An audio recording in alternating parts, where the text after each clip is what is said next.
Sup guys, so back with you for Tuesday, April 8th. College basketball season is over. I guess congratulations to Florida. I'm not happy about losing a bet on that, obviously, especially when Houston had the lead almost the entire game. They were completely shutting Florida's offense down. The game was played at Houston's pace. That was a game where I forgot to talk about the total yesterday, and that was a game where the total was, I think, correlated to the result, even though it didn't wind up that way, because I think the game went under, but Houston didn't win. I thought the under was definitely correlated to the slower-paced Houston team. Over would have been correlated to Florida, so the game was actually at Houston's pace. Houston had the double-digit lead. They're up 12 in the second half, still up 11 with like 10 minutes left. Completely lost control of the game, didn't score for a while, almost the opposite of their previous game against Duke. Houston only made like one field goal over a span of like several minutes, whereas in their previous game, Duke, I think, had 1 or 0 field goals in a 10-minute span or something like that. Just, I don't know what else to say about it, man. Houston, I think they still should have won the game, and then when it came down to it, they still had the lead in the final minute of the game and then blew their final 2 possessions. One was a good defensive play, but it was kind of lucky for Florida as well, where I forget if it was Clayton or somebody else in Florida stripped the ball from Houston, but normally you do that, and yeah, it's a good defensive play, but normally the ball is going to go out off of the defender's hand, but I think he got lucky, and it went off of Houston, the ball carrier's knee, so that was kind of a lucky result there for Florida, getting the ball back. Florida missed one of the free throws, so Houston, down 2, still had the final chance at the game. For some reason, I don't know why they decided to not try to get the 2-pointer. I mean, drive to the basket, man. Houston, most of their free throw shooters aren't that bad either. So, drive to the basket. Maybe you can get fouled. Maybe you'll get a 2-pointer. Go for one of the higher percentage shots, man. Houston, although they are a good 3-point shooting team when they do take them, but they went for the 3 to try to win the game, and they completely botched the final possession.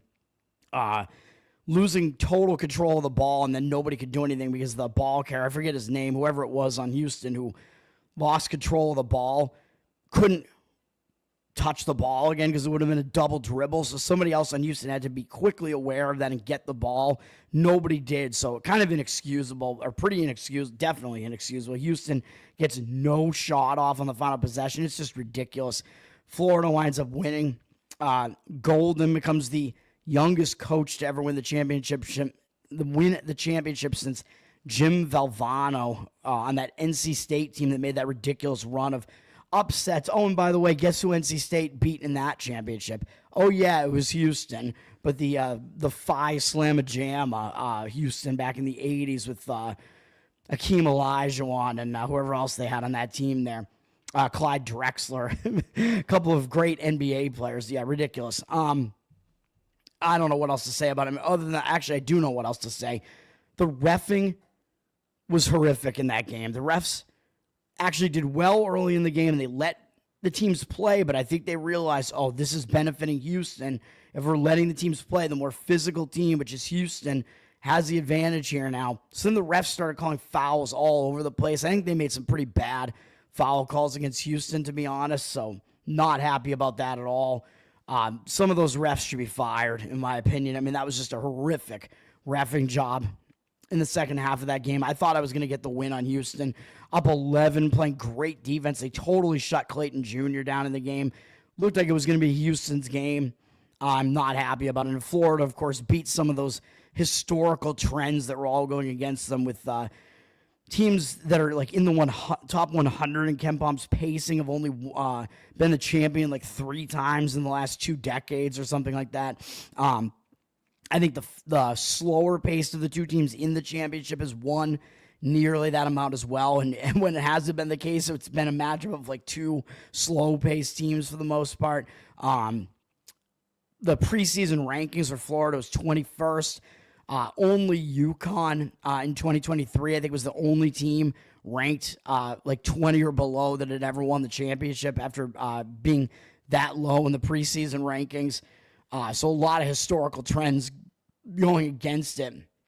And Florida winding up 3-3 ATS during the tournament, which, again, the last, many championships. I think what did I say? I think it was like 19 or 17 of the last 19 or 16 of the last 19 prior to this or something like that had covered all 6 games in the tournament or 5 of the 6.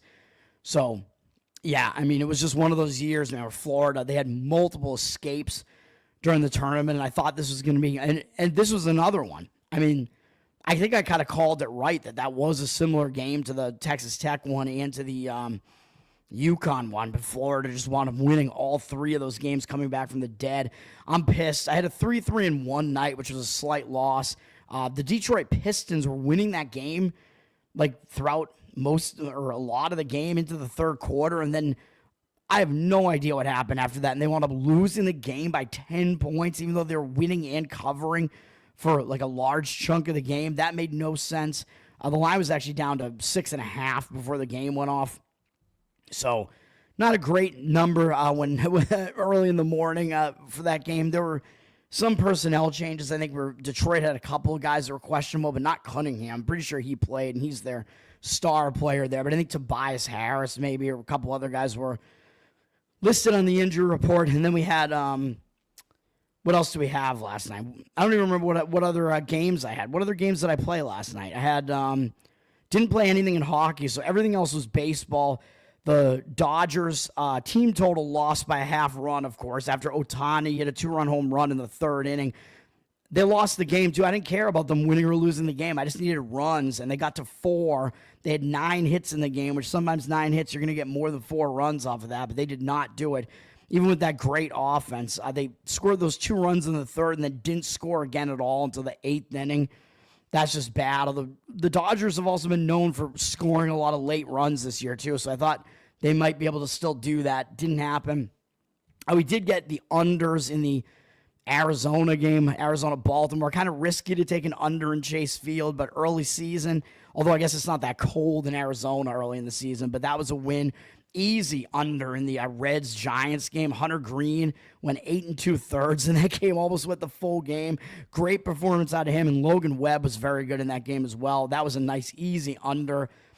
Toronto Blue Jays also won for me. That one, Toronto wound up not pitching. I forget the guy's name. I'll talk about him shortly because he's playing today. They changed their starting pitcher for whatever reason. It looked like the game was potentially going to get rained out, but they played it anyway. And Toronto wound up going with Jose Barrios. He was actually the starter yesterday, but that really wouldn't have changed my handicap much. I was still on Toronto, and I don't think it mattered. Toronto won the game. Barrios has actually been pretty good against the Red Sox as well, and I saw him pitch at Fenway last year, and he had a good game in that one too. So it was not much of a concern there. Barrios pitched well. Maybe it was better to have Barrios in there. He pitched well. Fitz didn't do that bad for the Red Sox either, but Toronto got the win there. Barrios outpitched him, and then what was the other? I had one other loss, I think, right? Oh, yeah. No, Seattle Mariners pushed. They were winning the game 2-0. They just didn't score enough runs, man.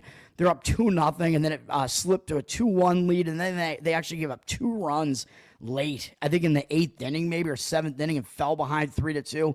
Then they scored 2 runs themselves to win the game 4-3. But it was a situation where it was just, yeah. I mean, they wound up pushing. Let me change my mic volume here. Mic volume is. We're popping here, man. I think we're popping a little bit too much. Excuse me. All right. Hopefully you guys can still hear me and whatever. Yeah, what else was I going to say about it? Yeah, so Seattle pushed. They wound up winning by 1, which is the benefit of laying the 1-run line instead of the 1.5. And then what was the other play that I had, or was that it? That might have been it, right? Yeah, those are the 3 losses. Let's go to today. So college basketball is over, unfortunately. So we'll talk hockey. Hockey and NBA today, I hate the Cards, dude. I absolutely hate them. I don't mean the St. Louis Cardinals, but I hate the board today, I should say. Not the card. I don't like my card either, but I don't like the board at all. I'm bored by this. Hockey, I mean, what can you say about this? We're coming down the stretch in both hockey and NBA here.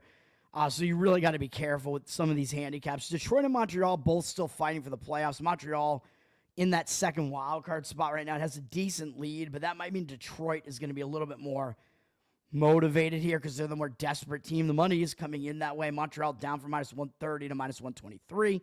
83% of tickets, 88% of the cash on the Detroit side. I don't know what I would want to do with this one, to be honest. Detroit is coming off a big win, 2 big wins over Carolina and Florida, so they are playing with a lot of motivation right now, it does look like. But again, you're coming off 2 big games like that. You might slip up a little bit coming off of that, although Detroit, as I just said, does need the game more. Montreal's been on a nice hot streak as well. So normally I would say Detroit's in the worst spot, but because they're the underdog and they need the game more, I think that's probably the way that I would go there. I would lean to Detroit in that one, even though it does look like they could be in a potential letdown spot. But when you're trying to get into the playoffs, you don't really have letdowns anymore, so it's more of a matter of will they be too fatigued or tired off of winning those 2 other games against really good opponents. So that's kind of what you have to try to gauge there. Next up, let's see. What else we got? Toronto, Florida. I mean, that's a good game. Both teams already going to make the playoffs. Toronto's down from -125 to -116, so money is coming in on Florida, even though they're home underdog here. 69% of tickets, 74% of the cash. Looks like a situation where the public might see this and want to take Florida as the home dog, but the money is moving that way as well. Interestingly, I don't know what else to really say about that game other than, well, Florida's coming off that loss to Detroit. They're on a 5-game losing streak, so they might be a little bit more motivated for that reason. Just a little bit pissed off at this point.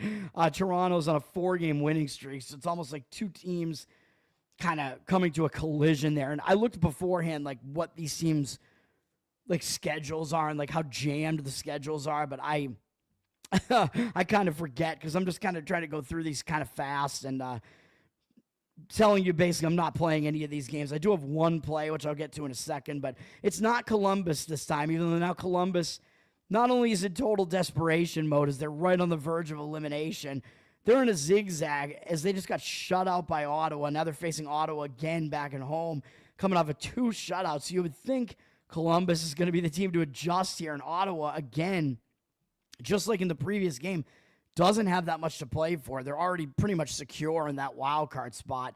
Columbus needs it way more. They're the home dog here.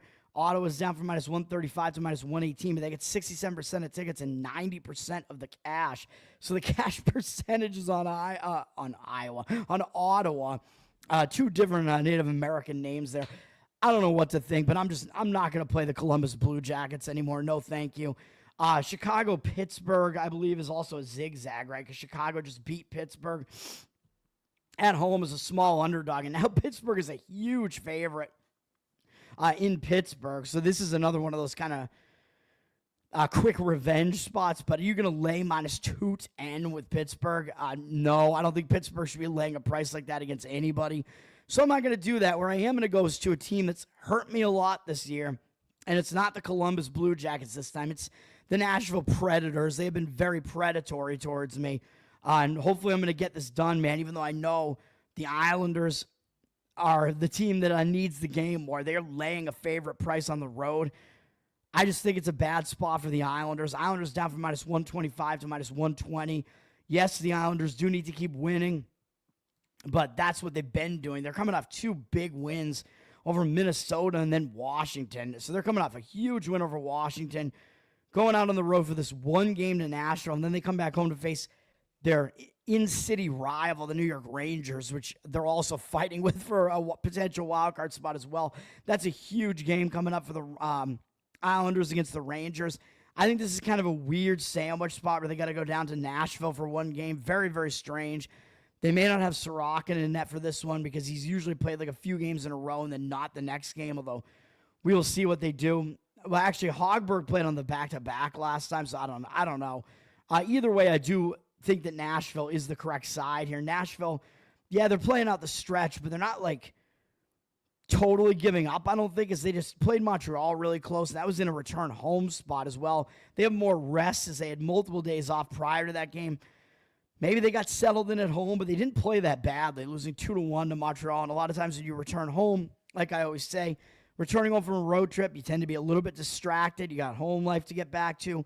They lost the game, and now maybe being at home for 1 more game here after that loss might be a little bit extra motivated. Maybe they want to win this game because they do only have 2 home games left on the entire season. Maybe give the fans something to look forward to as their last home game against Dallas is going to be a more difficult proposition. So this is a more winnable game for them. So give me Nashville in that game. I don't see the percentages yet. It does look like the money is coming in that way, but I do think it's a bad spot for the Islanders. Kind of a sandwich spot. We do have, I think the spot's bad for Seattle as well, but do I want to lay this massive price with Utah? No, not really. Sometimes you got to just pass because the number just isn't right, man. I'm going to do that in baseball as well today. Seattle, they're on a back-to-back, man, and they're playing 3 games in 4 days, all in different cities, but now they're going from the Pacific Coast into elevation off of beating the Kings, and now they got elevation against Utah, and then they got Vegas up next in 2 days, which is another huge game, so this is a sandwich spot. So Utah, I believe, is the right side in this game, but I just can't lay a price like this, man. I know Utah basically on the verge of elimination here. Utah also coming off a big win over Winnipeg. They do have extra days off, and I don't know how Utah's been getting away with playing one goalie this entire time in Vejmelka, but they keep doing that. He's a warrior, I guess, but they're coming off that game against Winnipeg, which could put them in a little bit of a letdown spot. Although then again, people are going to look and say, oh, Seattle just beat L.A., and L.A. beat Utah, and Utah's laying this huge price. Maybe it makes sense to take Seattle. I don't think so. I think Utah is still the right side, but do I want to lay better than minus 200 or worse than minus 200 on them? Up to a minus, or down from minus 220 to minus 218? No, I do not want to do that. So I'll just stay away from that one. And then Vegas at Colorado is the ESPN night game. Toronto, Florida is the other ESPN game. Vegas coming off beating Vancouver, going out to Colorado. Colorado, let me see here. Seattle, by the way, I think is the only team on a back-to-back today, too. So pretty difficult spot for them, which I think is factoring into that line for Utah. But I think Utah probably does not deserve to be favored by that much against anybody. Colorado just lost to St. Louis, who was on that big hot streak until they finally lost to Winnipeg yesterday, I believe. Colorado, returning home from a road trip, although it was a short road trip, didn't really take them very far. So maybe won't have the full effect of the home distraction angle there. And they're facing Vegas, so they're not really going to be that distracted against Vegas.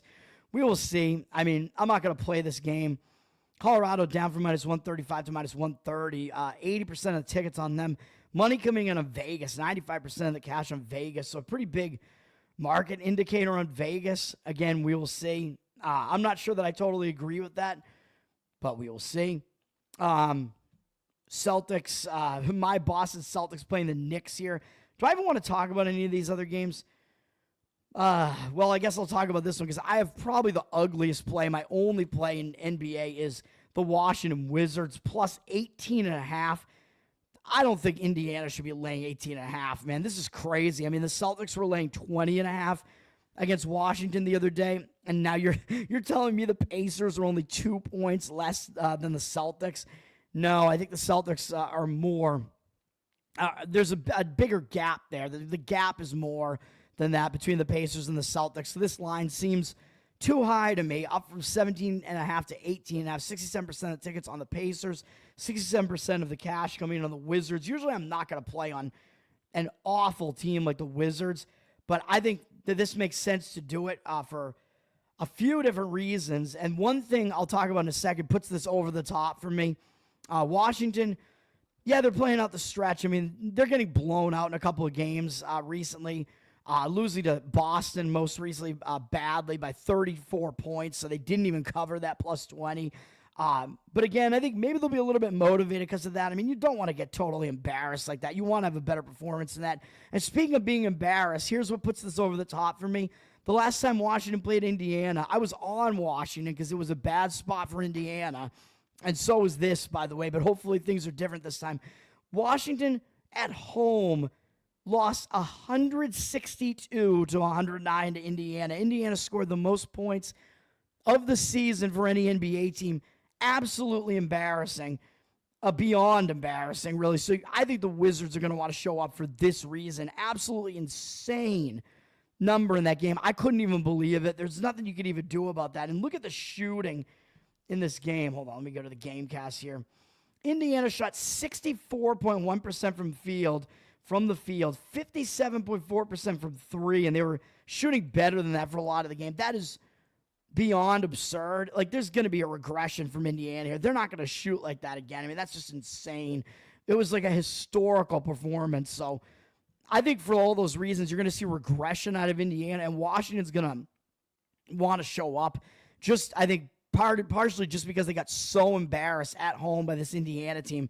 They're going to want to redeem themselves from it. Indiana, on the other hand, might just think this is going to be an easy game. Indiana doesn't have that much to play for. They're pretty secure in having a home playoff series. Now, they got like a 3-game lead with 4 games remaining, so it's not really a concern. They pretty much just have to win a game. Sure, they'll probably win this game, and maybe they need to because they do have Cleveland up next, whatever. Orlando probably will be a winnable game for them as well. Yeah, I don't think they're going to lose this game, but they can easily win this game and not cover, obviously, which is basically what we're saying is going to happen in this one.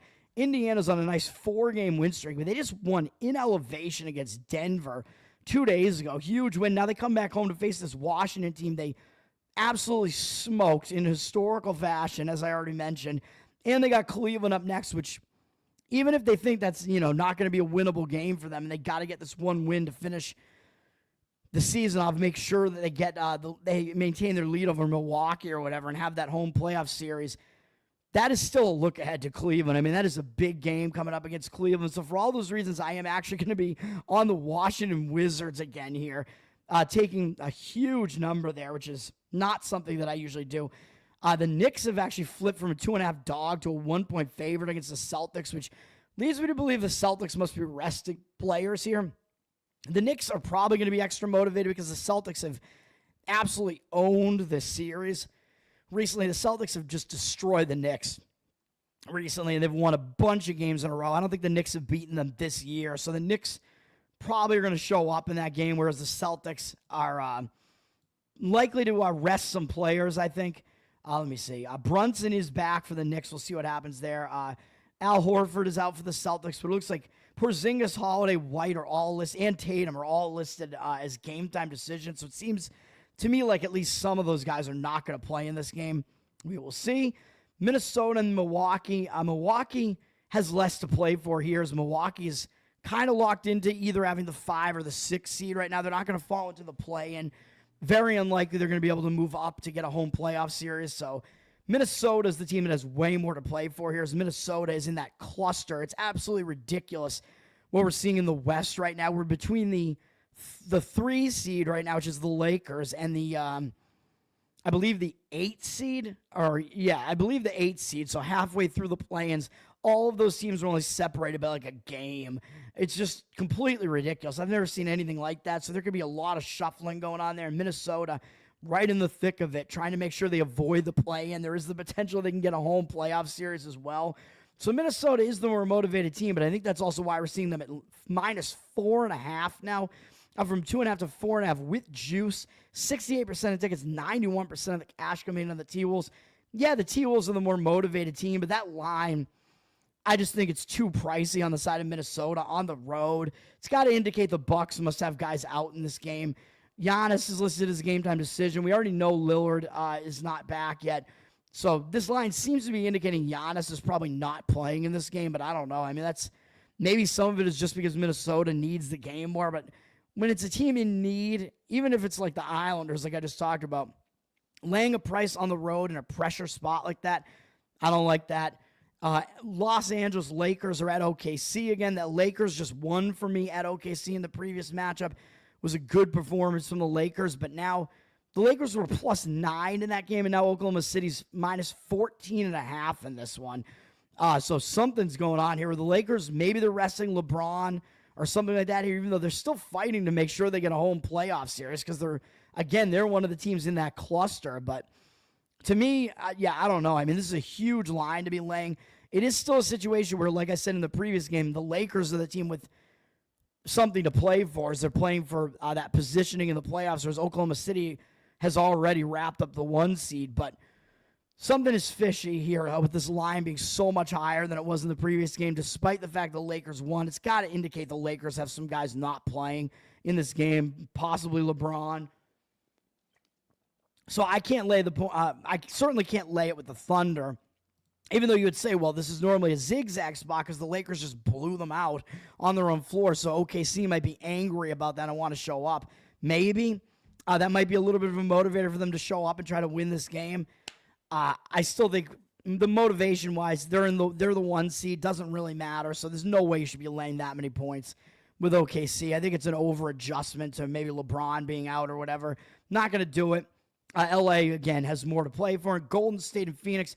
Phoenix is near dead, man. They're basically a half game from being eliminated and not making the play-ins, and it looks like that is going to be the case. So we'll see Phoenix eliminated. Dallas and Sacramento will be in the play-ins. Phoenix looks like they don't even care at this point. They did just get blown out by the Knicks after getting blown out by the Celtics, so it's like you got to have some pride left. But then again, they're returning home from that road trip to the East Coast, and I don't like taking teams returning home from a road trip. Although for Phoenix, it is their last gasp. They're getting points at home, and it's against a good Golden State team. So are they going to finally show up? I honestly don't know. I don't think I want to go against a desperate team like Phoenix getting this amount of points at home. I don't really want to play on them in a return home spot, and with the way that they've been just seemingly not even caring, although I think Durant has been out for a lot of these games as well, which is probably why this line is where it is. I think Durant is still out. Golden State, they just lost a nice win streak they had. They had a 5-game win streak and lost to Houston. So like I said with OKC going into that LA game, the previous LA game, could be a little bit of a hangover spot for Golden State coming off that game. So I don't really want to. I definitely don't want to lay the points with them either, as that loss could kind of hang them over into the next game. But then again, Golden State, they have something to play for in this game too. Both teams do, because Golden State is still playing to potentially get like a home series or avoid the play-in or whatever the case may be. They're still playing for seeding as well, so they still need to show up as well. They're up from 6.5 to 8.5 with juice. 90% of tickets, 96% of the cash coming in on the Warriors. So the money is coming in on the Warriors side. I don't know what to do with the game. So, again, I'm going to leave it alone.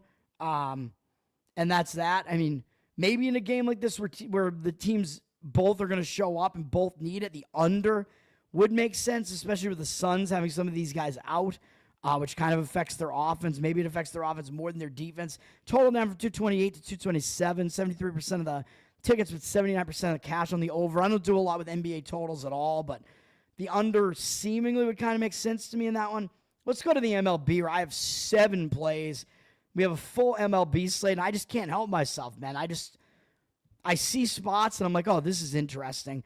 I will not be playing on this early afternoon game between the Yankees and the Tigers with Carrasco for the Yankees against Skubal for Detroit. You think, oh, that's a huge mismatch. That's why Detroit is actually a huge favorite, despite this being against the Yankees. Yeah, that's because Skubal is the way better pitcher than Carrasco. Carrasco's an older pitcher. Skubal is just a young, dominant pitcher, and he's off to kind of a shaky start this season. But the problem that I have with Skubal is that his stats are actually bad against the Yankees, so I can't do it, man. 289 average against and 927 OPS, mostly because they've hit 4 home runs off him. Judge and Goldschmidt, though, have all 4 of them. So we'll see. A 13-1 strikeout walk ratio is good, but I don't know if you can trust him. I probably don't trust Carrasco either. So to me, I would look to go over the total in that game. I know going over in a Skubal game kind of seems a little ridiculous, but the Yankees should be able to get some runs, I think. So I would lean to the over. The total's actually down from 7.5 to 7.5 to juice to the under. So some movement dropped it down a little bit, maybe just because of the Skubal factor. 78% of tickets, 80% of the cash coming in the over. But, I mean, this is still the Yankees. They have one of the best offenses. So, and Skubal historically hasn't done well against them either. So I don't expect him to totally keep the Yankees offense in check. So I think the over does make sense. So there's not a lot of wiggle room there. I'm not going to play that one, but that's a lean. Chicago-Cleveland, I am going to play this one. I'm going to be on the White Sox. You could play this at a +1 run line. Is kind of an interesting move on DraftKings. You can get that at like +102 or somewhere in that range. So kind of like just playing a spread, or +110, maybe something like that. Or you could play +1.5 runs at -130. Put half the bet on that and the other half on the +170 money line. And then if they win, of course, you'll scoop the whole bet anyway, which is fine. I mean, that's just however, if they win, however you bet it, you're gonna win that amount that you want to win, pretty much. And this is still kind of a less risky way to play it and a little bit of a cheaper way to play it. And if they cover and they lose by 1, you'll still actually win a slight amount of money on this. And I like this one, actually. Cleveland, both these teams were off yesterday, but Cleveland, this is actually their home opener. It's very late for it being their home opener, but yeah, so do you want to go against a team in their home opener? Well, I don't know. I mean, they're a little bit more motivated maybe for their home opener, but look at the spot Cleveland is in. They started on the road for 3 straight series, and they were just on the Pacific Coast, and now they're returning home, and I think they're getting way too much respect in this line, man, especially given this pitching matchup. I don't think the line makes sense to me at all. I think this line is way too high. It's down from minus 205 to minus 195 now. 91% of tickets, 95% of the cash. So I don't know what to say about that cash percentage, but obviously the Indians are going to be favored in this game. But I think this pitching matchup and the situation is just way worse for Cleveland. I think it's worse for Cleveland. Maybe not way worse, but it is worse. So I think you're still getting that price is still being based on the White Sox being terrible last year. I mean, they're not good this year, but they're probably not historically bad anymore like they were last year, even though I know they lost Garrett Crochet.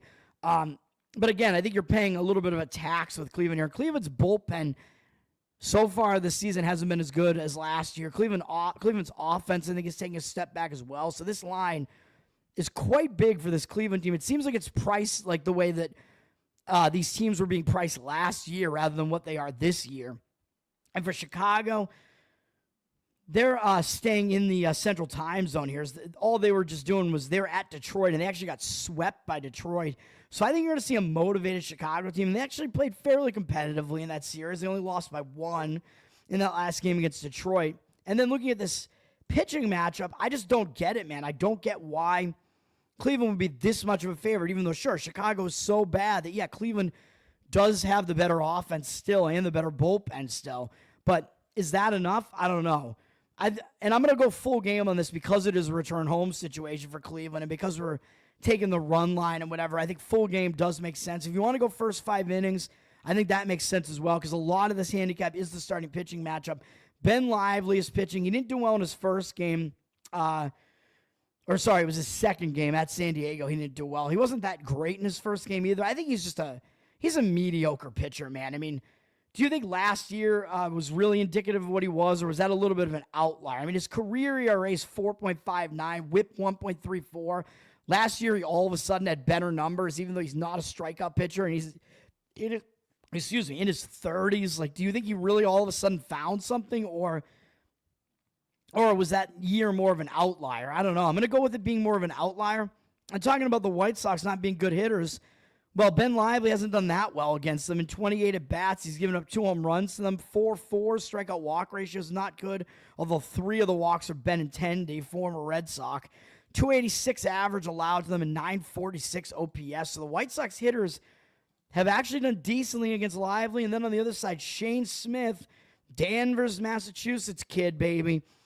He's actually a guy, I mentioned him in his first start. I was on the White Sox. Or no, what was that? Was I on the White Sox in his first start, or was I on... I forget what I was on in this game, because the White Sox lost and the under didn't win either, but I was on one of those. But it might have been a first 5 under or something, because I forget, because I think I might have won whatever the bet was on this.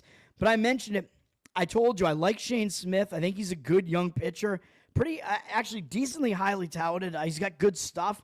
He was a little wild in his first game, but I'll kind of give him a pass on that because it was his major league debut, I'm pretty sure. And he still held Minnesota in check, holding them at only 2 earned runs in 5 2/3. So that's not that bad. The 4 walks, he's got to get that under control, but maybe some nervousness led to some of that. So I'm going to go with Smith.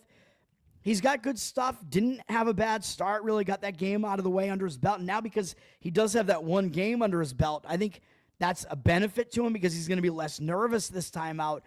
And up against, who are we looking at? Cleveland. I mean, obviously, Cleveland has never faced him before because Smith only has 1 start against Minnesota in his career, so that's it. So Cleveland has never faced him before, and I always tell you, when you have a young pitcher who actually is a good pitcher and has good stuff, and he's in the starting rotation, not just for a spot start or whatever, but for like a legit reason, like we think this guy is good and he could stick in the rotation, that's an advantage to the pitcher, man, when the hitters haven't seen him before. So I think you're getting a lot of value actually on the White Sox in this one. So I'm going to do it. We'll be on the White Sox there. As ugly as that seems, Curtis, what's up, man? Good morning to you as well. Thanks for hanging out and being my only viewer this morning. Sonny Gray and Paul Skeens, St. Louis and Pittsburgh. I mean, it seems obvious that you would want to look to an under in a game like this. Sonny Gray off to a kind of a bad start. I mean, I know he was dealing with like an illness or something. His start wasn't even really that bad, though, against Anaheim. He had a 9-0 strikeout walk ratio. He's off to a 15-2 strikeout walk ratio. It's just he got tagged for 2 home runs in that game. So Sonny Gray has been better so far than his ERA looks. I mean, a 1 whip, pretty good, very good strikeout walk ratio, even though he's not a tall guy, really, and he's 35 years old. He's still out there dealing, man. He's still doing well. He's done well against Pittsburgh, even though they are familiar with him because he's been in their division for a while now.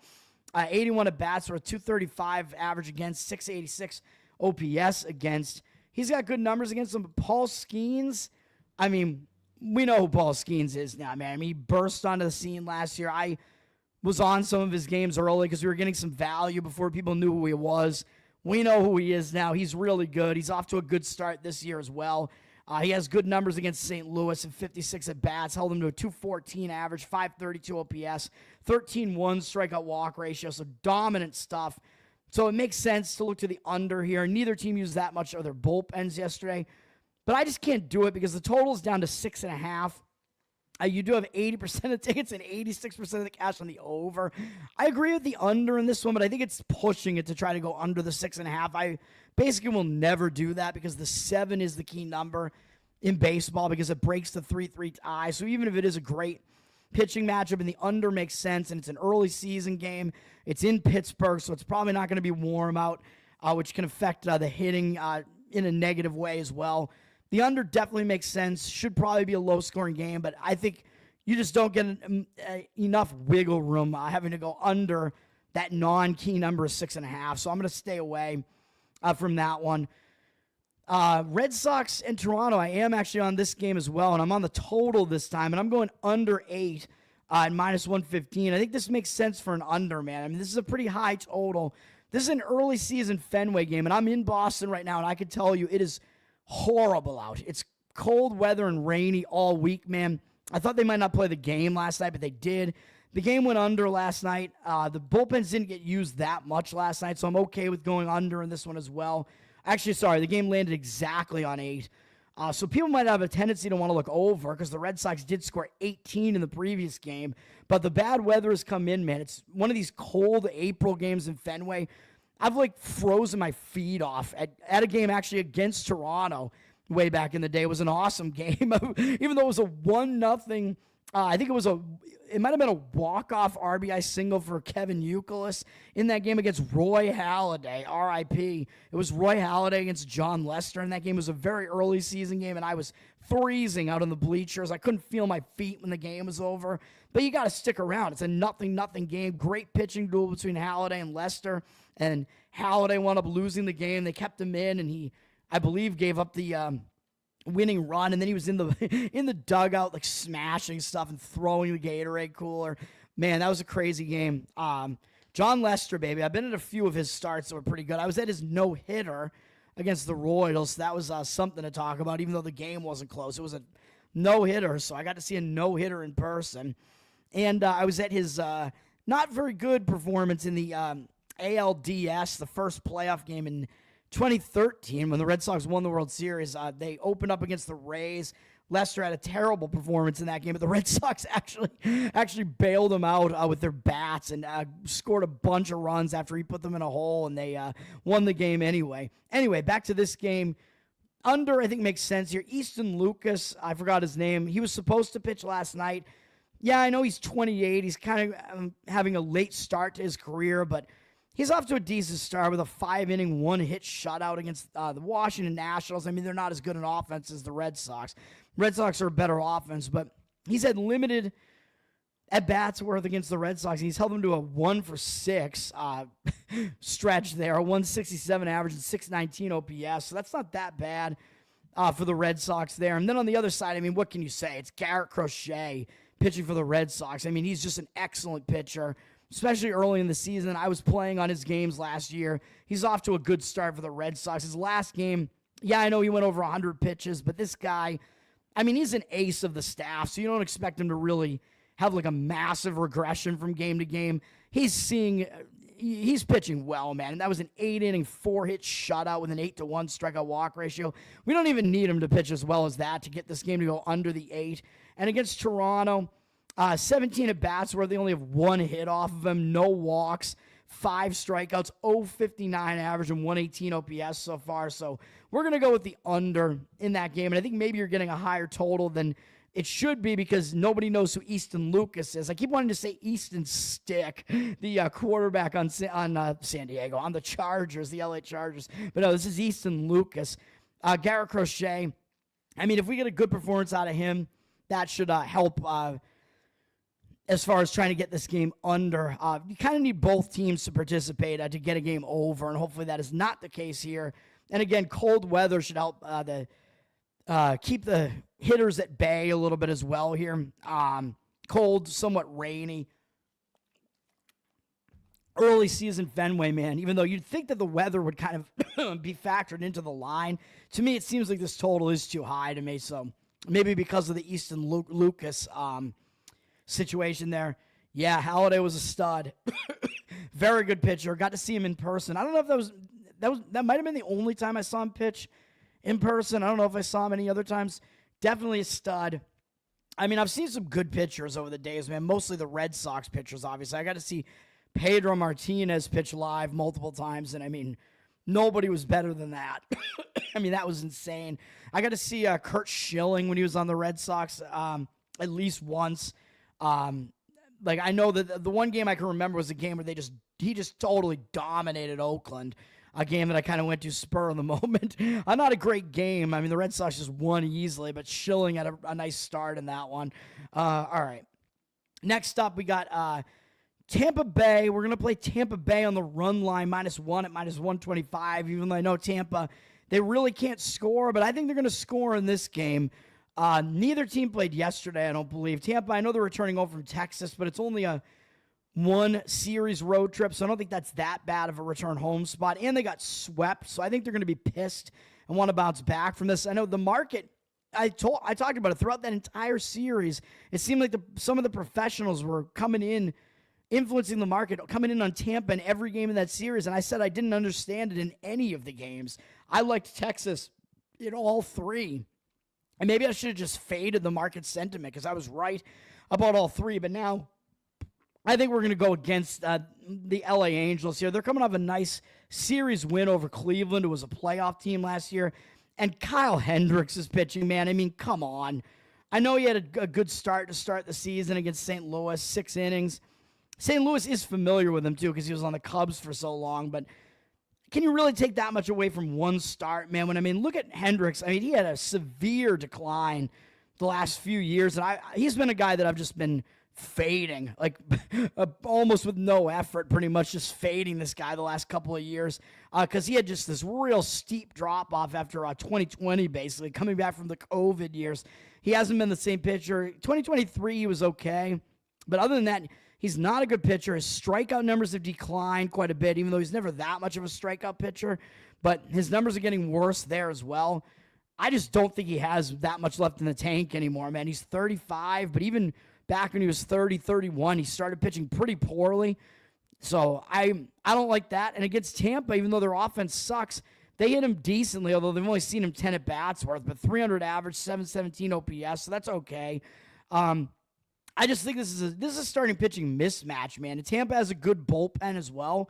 So even though Anaheim might have the better offense, I think you're getting the better starting pitcher and the better bullpen from Tampa Bay here. And Tampa, I think, is in more of a bounce-back spot.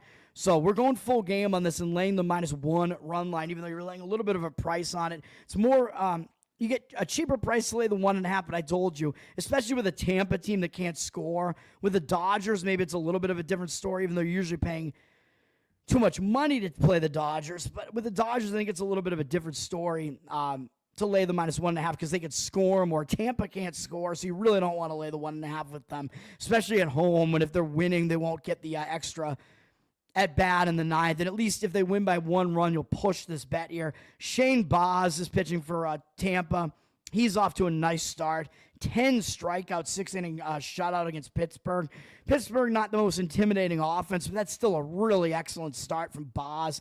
He's been good over his young career so far, man. I know some people have been shitting on him. I think he's a pretty good pitcher, and he's kind of finding his stuff right now as well. And against Anaheim, they've never seen him before. So you got a young pitcher with really good stuff who's unknown to these starting hitters. I think Baz has the advantage there. So we're going to go with this guy. We're going to go with Tampa Bay on the run line in that one for those reasons. Andrew, what's up, man? Yeah, Dunkin' Donuts is shit. Which I don't know. Do I remember that ad? I don't know if I remember that ad or not. But Dunkin' Donuts, unless you go to one of the, there are 2 Dunkin' Donuts, and one is actually near me that actually are the ones that actually bake the donuts in the morning and then ship them out everywhere else. So if you go to one of those, the donuts are actually okay because they were just baked in-house that morning. So those are okay. Their coffee sucks. I mean, other than that, there's no real reason to go to Dunkin' Donuts. What's up? Tower Gang NPC, what's up, man? Clemens, that is an interesting question, man. I went to a lot of games as a kid. I probably did. My dad used to take me to so many games as a kid. I'm sure that I did, but I just don't really remember it. I was just maybe too young, although even though when I was like 7, 8 years old, I was like really into the stats and I knew who the players were and whatever. I went to so many games that I'm sure I did see him pitch, but I'm just not, it doesn't really stick in my mind, although it's possible I actually saw him pitch against the Red Sox with the Yankees as well, or maybe even with Toronto, because I know I went to some Red Sox-Yankees games. There was one particular game that sticks in my mind that was kind of a close game. I don't even remember who won the game, but it might have been Clemens in that game. I don't know. Let's finish this off because I got to get out of here fairly shortly. We're going to go under in Philly, Atlanta. Let me see if I want to mention any of these other games. That's the next game up. I mean, this just seems kind of obvious. It's Zach Wheeler against Chris Sale. I don't believe either team played yesterday, and Atlanta actually has 2 days off, so you're getting rested bullpens here as well. So that's going to help the under as well. I mean, it just looks too obvious, but if you're getting the 7, why not? Zach Wheeler's pitching. I mean, he continues to pitch well against the Braves, especially the Braves down without Profar now might hurt their offense even more. 266 at-bats, whereas the Braves, of course, are very familiar with him, but they've only hit 195 off Wheeler in that entire span, so he has dominated them over a large sample size. 562 OPS, very nice numbers from Wheeler. And Chris Sale, we know, he continues to pitch pretty well as well, even though his ERA isn't that good so far. He's given up 3 runs in each of his starts, but it was against the Dodgers in that last start, and he's got a 12-1 strikeout-walk ratio, so I'm not going to knock him for what he's done so far. I mean, he's pitching pretty well. And against the Phillies, he's got good numbers against them as well. I mean, he pretty much has good numbers against most teams. 35-3 strikeout-walk ratio is insane. 78 at-bat sample size. He's striking out almost half these guys. Castellanos has struck out 19 times in 43 at-bats. Absolutely ridiculous. 218 batting average against and 593 OPS. So both pitchers are not only good and the aces of their staff, but they both have good historical numbers against these lineups. So that's where we're going to go. It's pretty simple. We're not going to overthink this one, and we're going to go under. It's down from 7 juice to the over to 7 juice to the under now with 53% of the tickets and 83% of cash on the over. We're going under, like I said, under the 7 at minus 112 there, even though it looks like more of the cash percentage is on the over. The line is flipped towards the under, so that's where we're going there. Oh, and as far as the Tampa line, they're up from minus 160 to minus 165 with 80% of tickets, 83% of the cash coming in on them. That's a bit of a price, so I decided to take the run line and knock the price down there. We're also going to go over in a game between Texas and the Cubs, even though with the Cubs, you do have to worry about Wrigley Field. If the wind's blowing in, it becomes like a pitcher-friendly park, but if that's not the case, it's pretty hitter-friendly. But I'm just going based off the pitchers in this game, man. I mean, we're looking at, this is what, Cubs against Texas. It was a 7-0 game yesterday. Texas didn't do well against Steele there, but I think that we're going to see, Justin Steele, is that his name? I think we're going to see a bad pitching performance from both sides in this game, man. That's just all I got to say about this. It's as simple as that. I know Steele basically saved Chicago's bullpen last night, and Texas had to use more of their bullpen, but Patrick Corbin is pitching. I mean, come on, man. I keep talking about how this guy shouldn't be in the league anymore. He had a 5.62 ERA last year, 1.5 whip. Now Texas is giving him a shot. He hasn't pitched yet this year. The Cubs absolutely rock him in 148 at-bats. 23 to 18 strikeout walk ratio is terrible. 351 at opponent batting average is terrible. 1,023 OPS. In that big of a sample size, that is just disgusting. The Cubs absolutely rock this guy. So I don't trust Corbin at all in this game. And then Jameson Taillon on the other side, not off to a good start this year with a 6.2 and 6.97 ERA. I mean, he absolutely got obliterated in his first game at Arizona, and then he pitched well against the A's, but the A's are not a good lineup. 1.55 whip as well. The Texas hasn't been good offensively either, but Taillon against Texas, 58 at-bats worth. He hasn't been good either. He's allowed at 328 average to them and 999 OPS. So both pitchers are struggling. In recent, they just haven't been pitching well as of late, and they both have bad numbers against these opponents. So we're going to go over in this game. Let me see. Total's pretty low, sitting at 7.5 juice to the over here. 75% of tickets, 92% of the cash on the over. I think it is a low total, which might indicate that the wind is kind of blowing in at Wrigley, and it is probably going to be a colder game. But I just think these pitchers are bad enough that it's going to get over that low total. So that's where we're going to go in that one. And then we got, what else do we even have here? I don't want to talk about many of the rest of these games here. Morton and Kelly in Baltimore, Arizona, they look like it would be a nice under matchup. They both have decent numbers against the opposing hitters, I think. But we're going to skip that one just because I don't really want to play an under in Chase Field unless there's a decent reason to do so, which I did do it last night because I thought the travel was also going to affect the hitters. I will be on Seattle minus 102. I'm going right back to Seattle again. I'm going to fade Framber Valdez here, man. I mean, Seattle, they saved their bullpen again last night for the most part, I think. Let me see. Did they? I don't think the bullpens are that much of actually, they didn't really. Both teams didn't use that much of their pens last night, so it's kind of a wash.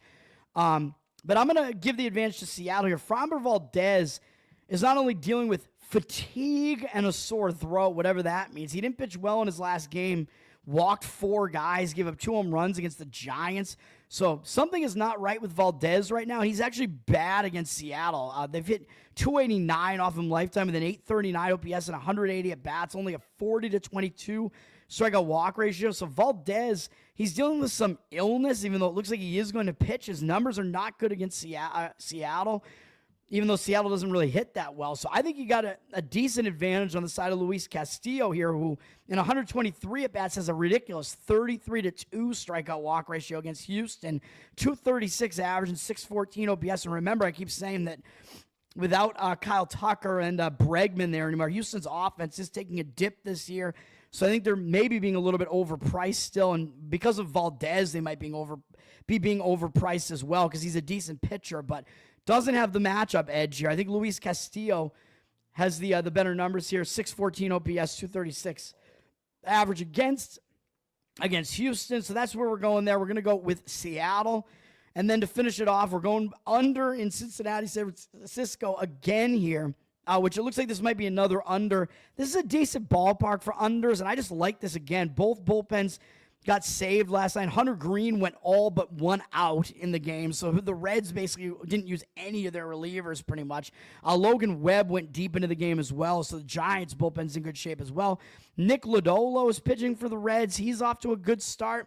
Hasn't racked up a huge strikeout amount, but he's been definitely effective so far. Only allowing a couple of runs in his first 2 starts.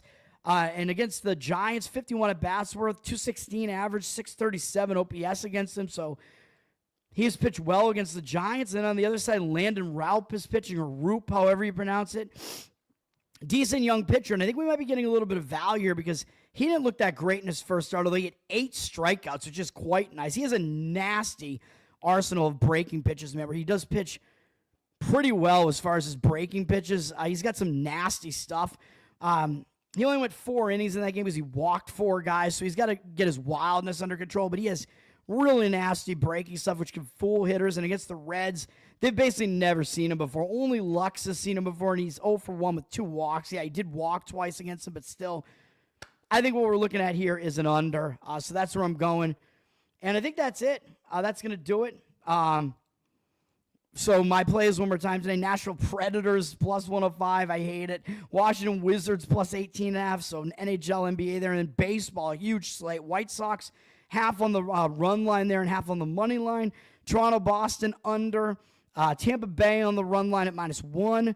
Philly, Atlanta under. Texas, Chicago Cubs over. Seattle Mariners money line. And Cincinnati, San Francisco under. Thanks for hanging out, guys. It's going to do it for me. Tower Gang Toad on Twitter and Tower Gang Pod, patreon.com/Tower Gang to support the podcast. We'll be back with you with one of those episodes. Tower Gang tomorrow night, baby. Peace.